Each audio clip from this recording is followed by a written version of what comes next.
로마의 여자 검투사 글래디아트리스 2000년 7월 19일 그리스 국립극장은 콜로세움 2000 프로젝트의 하나로 로마의 콜로세움에서 고대 그리스 극작가 소포클레스의 비극 오이디푸스 왕을 공연하였고 7월 27일에는 테헤란 드라마 아트센터가 소포클레스의 안티고네 이슬람판을 공연했다.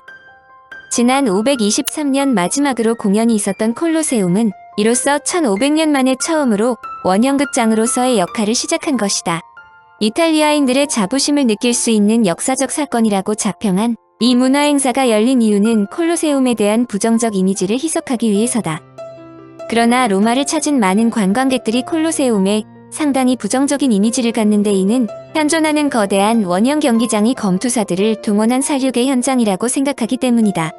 물론 원형 경기장은 로마에만 있었던 것은 아니다. 로마 제국 각 도시마다 원형 경기장들이 건설되어 검투가 벌어졌다. 검투사들은 기본적으로 남자 포로 또는 포로에서 노예로 팔려가 주인에 의해 검투사로 된 사람들이다. 그런데 검투는 로마에서 가장 인기 있는 경기이므로 상당히 많은 로마인들이 승자를 마치는 게임에 참여했다. 한마디로 검투사에 투자하여 많은 돈을 벌 수 있었고 승리한 검투사도 많은 돈을 벌 수 있었다. 그러므로 검투에 자질 있는 많은 로마인들도 도전했다. 가장 잘 알려진 것은 경기장에서 수많은 사람들이 살해되었다는 점이다. 그런데 다소 놀라운 것은 경기장에서 많은 사람들이 죽은 것은 사실이지만 이 당시 죽은 사람들은 전문 검투사들이 아니라는 점이다. 이것은 처형자로 나온 사람이 대부분이라는 설명이다. 세네카의 글에 의하면 오전과 오후에 검투장에서 이벤트가 벌어지는데 동물쇼가 벌어진 후 두 번째 단계에서 각종 처형이 벌어진다. 그런데 이들은 유죄 판결을 받은 사람들로 각종 죄목으로 사형 판결을 받은 사람, 탈영병, 신성모독자 또는 국가에 대한 불충죄 등이며 전쟁 포로들도 포함된다. 또한 시대에 따라 악령 높은 처형으로 기독교인들도 포함된다. 처형으로 눈요기가 끝난 후 비로소 정통 검투사들 간의 검투가 벌어지는데 세네카의 글에 의하면 검투사끼리의 검투는 한 명이 방패와 무기를 떨어뜨리고 손가락을 들어 항복신호를 보낼 때까지 싸웠다. 상대방이 항복신호를 보내면 곧바로 검투 주재관에 의해 생사가 갈리는데 이때 유명한 폴리세 베르소, 즉 엄지손가락을 올리면 패자도 살려준다. 물론 이들 필사의 검투가 관중을 즐겁게 한 경우이다. 주재관이 가능한 한 검투사를 죽이지 않았는데 이는 검투를 주재한 사람이 검투사를 살해하는 값으로 검투사의 소유자에게 지불해야 하기 때문이다. 그러므로 검투에서 살해되는 사람은 대부분 비겁한 검투를 하여 패배한 사람에게 돌아갔다는 설명이다. 검투사들이 경기장 내에서 첫 번째 검투를 포함하여 죽을 수 있지만 상당수의 검투사들이 수년간 살았다는 것은 검투사들의 검투가 모 아니면 도가 아니라는 것을 명확히 보여준다. 이는 로마의 검투 특성 때문이다. 검투는 로마에서 매우 중요한 행사였다. 그러므로 각지의 귀족들이 공직에 선출되었거나 출마를 원할 경우 검투 이벤트를 지원했다. 로마인들에게 황제의 생일, 대관식 또는 기타 중요한 날은 기념해야 할 날이므로 이들이 검투를 시민들의 눈요기를 위해 제공하곤 했다. 현대로 따지면 시민들의 호감을 얻는 방법이 검투 주선이었는데 큰 틀에서 검투 이벤트를 개최하는 주재관이 경비를 부담해야 했다. 그런데 이 경비 중에 검투사들의 생명값도 포함된다는 것이다. 검투사들의 신분이 열악하지만 검투사들을 함부로 죽이는 것은 검투 이벤트를 주최하는 당사자로는 매우 큰 손해가 아닐 수 없다. 검투사들이 관중에서 멋진 검투를 벌리면 패배해도 살아날 수 있었다는 뜻이다. 기독교인 처형. 많은 자료에 의하면 로마의 원형 경기장에서 기독교인들도 처형했다고 적었다. 특히 기독교인들의 처형이라면 대부분 현재도 위용을 자랑하는 로마의 콜로세움을 떠올린다. 악령 높은 네로 황제가 수많은 기독교인들을 처형했는데 그것도 기독교인들을 원형 경기장에 넣어 야수들의 밥이 되게 했다는 것이다.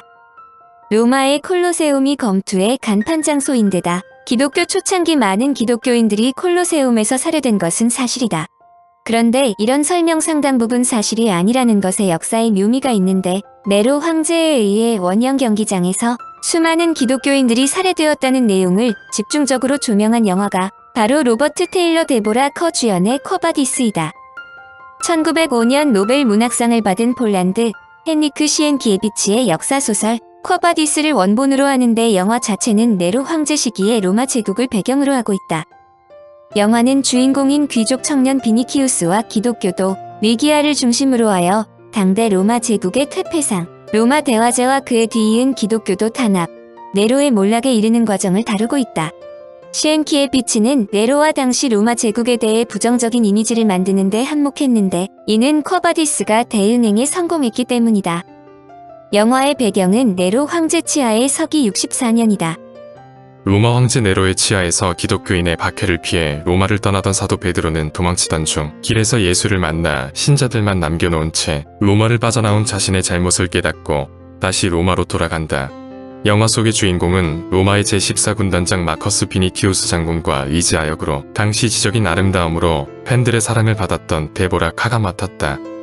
동방에서 예수가 나타나 십자가형을 당한 지 30여 년이 지나 비니키우스가 승리를 거두고 로마로 통하는 길 아피아 가도에 들어서면서부터 영화가 시작된다. 로마는 자칭 시인이며 예술가인 네로 황제가 통치하며 많은 추종자들 중 비니키우스 숙부인 페트로니우스도 있는데 그는 실존 인물이다. 로마에 들어온 마커스는 숙부의 소개로 퇴역한 로마 장군 플라우티우스의 집에서 하루를 지내며 리지아를 만난다. 리지아는 로마에 의해 패망한 리기 왕국의 공주로 플라우티우스의 양녀가 되어 장골의 집에서 함께 살고 있었다. 리지아에게 사랑을 느낀 마커스는 리지아가 원래는 황제의 인질이었다는 점에 차가 나요. 네로에게 리지아를 개선식의 선물로 줄 것을 요청하고 네로로부터 허락을 받는다. 그러나 마커스를 사모했던 리지아는 마커스의 행위에 실망하고 집을 떠나 기독교인들이 거주하는 지하로 들어가는데 이를 찾아낸 마커스가 기독교인인 리지아에게 사랑을 고백한다. 이때 수도 로마에서 큰 불이 일어나자 네로는 이를 새로운 로마를 건설하려는 계획으로 이용한다. 한마디로 로마를 새로 건설하겠다는 뜻인데 네로는 방화의 주범을 기독교인들로 포장한다. 기독교인들이 로마를 고의적으로 방화했다는 것이다. 한마디로 기독교인들을 희생양으로 원형 경기장에서 처형한다는 것이다. 기독교인들을 처형하는 방식은 굶주린 사자들에게 기독교인들을 먹이로 내어주는 것이다. 영화는 마커스와 리지아의 사랑 이야기가 겸해지면서 마커스도 기독교인들과 함께 감옥에 갇히게 되지만 결론은 기독교에 잘 알려진 전설로 이어진다. 베드로가 로마로 돌아와 수많은 기독교들 앞에서 천국에 대해 설교하고 바티칸 언덕에서 십자가에 거꾸로 매달려 순교한다는 것이다. 반면 굶주린 사자가 으르렁거리고 있는 원형 경기장으로 내몰린 기독교인들은 찬송가를 부르며 기꺼이 사자들의 먹이가 되고 이들의 모습에 네로는 오히려 두려움을 느낀다. 베드로가 바티칸 언덕으로 끌려가기 전 마커스와 리지아는 베드로의 주례로 결혼식을 올린 후 마커스는 관람석에 앉아있는 로마 시민들에게 네로의 폭정과 로마의 대화제를 일으킨 건 바로 황제였음을 알린다. 특히 마커스는 토스카나 지방에서 걸기하여 로마로 들어오고 있는 갈바 장군의 소식을 전하고 관중들은 로마의 화제가 기독교도가 아닌 네로의 짓이었음을 확신하고 폭동을 일으킬 기세로 궁으로 밀려든다. 네로는 궁중으로 도망치지만 결국 자살로 마무리한다. 쿼바디스는 추후 배너를 제작하는 샘 짐바리스트가 투입되어 제2차 세계대전이 끝난 지 얼마 되지 않은 1951년에 제작되었지만 당시의 영화 기술로는 최고의 촬영수를 동원한 천연색 화면과 엄청난 규모의 화려한 스펙터클 사극의 면모를 유감없이 보여준다. 당시 762만 달러라는 거금을 투입하여 2100만 달러의 수익을 올려 흥행작으로 올랐고 오스카상에도 7개 부분에 노미네이트 되었지만 지상 최대의 쇼에 밀려 단 한 부분에서도 수상하지 못했다. 소설 쿼바디스와 영화 쿼바디스에서 네로가 수많은 기독교인들을 콜로세움에 몰아넣고 사자를 비롯한 야수들이 공격하게 했다는 내용은 원전 소설이 노벨상을 받은 데다 영화도 대응행에 성공하여 기독교계에서 상식으로 통한다.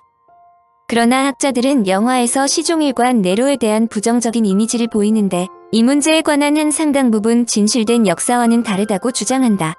네로가 콜로세움에서 로마의 화재범으로 기독교인들을 지목한 후 수많은 기독교인들을 처형했다고 하는데 로마의 화재는 기원 64년에 일어났고 네로는 68년에 사망했다.